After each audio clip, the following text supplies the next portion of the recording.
They didn't even lower their voices. "She's really bringing this to dinner," my mother said, loud enough for the entire table to hear. My fiancé didn't stop her. He just sat there, staring at his phone like none of it involved him. I stood at the end of the table, still holding the dessert I had spent 3 hours making. No one offered to take it. No one asked me to sit. His sister laughed. "I mean, look at her dress. Is this a joke?" A few of their relatives smirked. Someone whispered something I didn't quite catch, but I didn't need to. I had already understood the tone. Cheap, replaceable, temporary. That's what I was to them. I placed the dessert down carefully, aligning it with the edge of the table like it mattered. Like any of this mattered. My hands didn't shake. My face didn't change. I just nodded slightly, as if I had walked into the wrong room and realized it too late. "Relax," my fiancé finally said, not to me, but to them. "She's trying." Trying. I almost smiled at that. 3 years.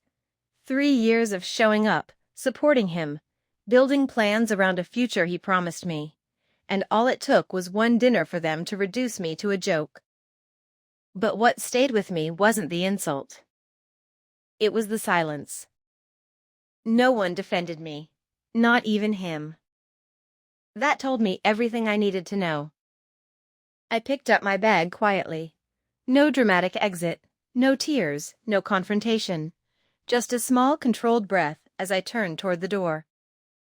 "Where are you going?" his mother asked, almost amused. I paused for half a second, then looked back, not at her, but at him. He still didn't look up. That was enough. "I think I finally understood something," I said calmly. "Thank you for that." They didn't get it. I could see it in their faces. To them, I was just another overreacting girl walking out. Good. Let them think that. Because for the first time in a long time, I wasn't confused anymore. I wasn't hurt. I was clear. And clarity is dangerous when you've been underestimated for too long. I stepped out into the cold night, closing the door behind me without a sound. They thought they had won. They had no idea what I was about to do next. The next morning, I didn't check my phone. I already knew what would be there. Missed calls, half-hearted messages, maybe even a casual "Are you okay?" sent more out of habit than concern. None of it mattered anymore. For the first time in 3 years, I woke up without planning my day around someone else. And it felt quiet. Not lonely, just quiet. I moved out of the apartment by the end of the week. No arguments, no scenes. I left the key on the counter and took only what was mine. It was a small place, but it had held too many expectations that were never really mine to begin with. Days turned into weeks. I stopped explaining myself, to friends, to mutual connections, to anyone who asked what happened. The people who truly cared didn't need a story, and the ones who didn't wouldn't understand it anyway. Instead, I focused. Work became my anchor. I took on projects I used to hesitate accepting. Late nights didn't feel heavy anymore. They felt purposeful. Every decision I made was mine. No approvals, no adjustments to fit someone else's comfort. Slowly, things started changing. Not loudly, not in ways that demanded attention, but steadily. A client I had once worked with reached out again, this time with a bigger opportunity. Then another followed. I didn't announce it. I didn't post about it. I just showed up, delivered, and moved on. Meanwhile, the noise I had walked away from didn't stop. Through mutual friends, I heard things, not intentionally, just fragments that made their way back to me. Arguments, tension, his family's constant interference, plans that never quite worked out. Apparently, things weren't as perfect as they had looked from the outside. I didn't feel satisfaction hearing that. Just distance. One evening, as I was wrapping up a meeting, I saw his name flash briefly on my screen. No message. Just a missed call. I stared at it for a second, then locked my phone. Whatever he had to say now belonged to a version of me that no longer existed. Because while they were still replaying the same patterns, trying to make sense of things they never valued, I had already moved forward. They were still talking about me. I was already far ahead of them. I didn't expect to see him again. Not because I was avoiding it, but because life had moved on so completely, it felt unnecessary. But some endings don't close quietly. They circle back, just to show you how far you've come. It happened at a corporate event I almost didn't attend. A partner company had invited me to speak. Nothing dramatic, just a short presentation on growth strategy. I arrived early, reviewed my notes, and stepped into the hall without thinking twice.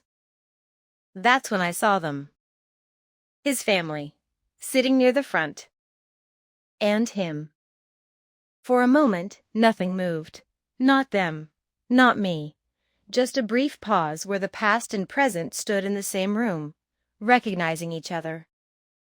His mother's expression shifted first, confusion, then disbelief. His sister leaned forward, whispering something urgently. And him. He finally looked at me. Really looked this time. Not through me. Not past me. At me. I didn't react.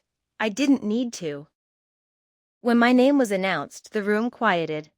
I walked to the stage, calm and steady, like I had done 100 times before. No hesitation. No second thoughts. I didn't look at them again. I didn't have to. The presentation wasn't long, but it didn't need to be. Every word I spoke carried the weight of the work I had done in silence. Every slide reflected a version of me they had never bothered to see. When I finished, the applause was polite, but the silence from their table said everything else. Afterward, as people gathered around, I felt a presence approach me slowly. "I didn't know," he started. I turned, meeting his eyes without tension. "You didn't ask," I replied calmly. He hesitated, searching for something, an opening, a version of me that would make this easier. "I think we made a mistake," he said quietly. I shook my head, not in anger, but in certainty. "No," I said. "You made a decision. I just accepted it." His mother stood a few steps behind him, unusually silent now. No sharp comments, no laughter, just the weight of realization settling in too late. "I'm not the same person you left at that table," I added, my voice steady. "And I'm not interested in going back to prove anything." There was nothing else to say. No anger, no victory. Just truth. I gave a small, polite nod and turned away, continuing my conversation like nothing had happened. Because to me, it hadn't. They thought I was weak, because I was quiet.